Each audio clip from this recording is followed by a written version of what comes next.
I don't like to talk about it, but when we got there, of course, the war had been over for a while, but there were still a lot of people there. The gates were open, but they got fed twice a day, and a lot of them didn't have any family to go to or anything, so they figured it was better to stay there and get fed than to go home, because most of them were pretty old. And they looked old, too.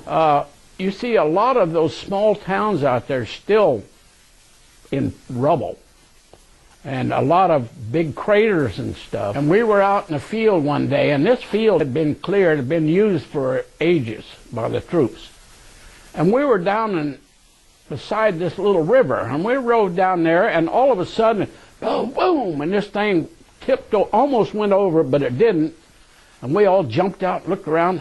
It blew the track clear off of that one side, and of course it wouldn't move or anything, and then the wreckers finally come out. But we had run over a landmine that had been put in there 10 years before.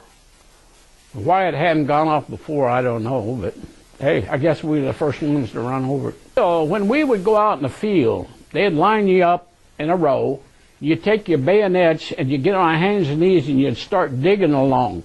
And every once in a while you'd find something, maybe a hand grenade or an old shell or something. But I never did find any more landmines like that. The landmines were usually along the road or along the edge of the road.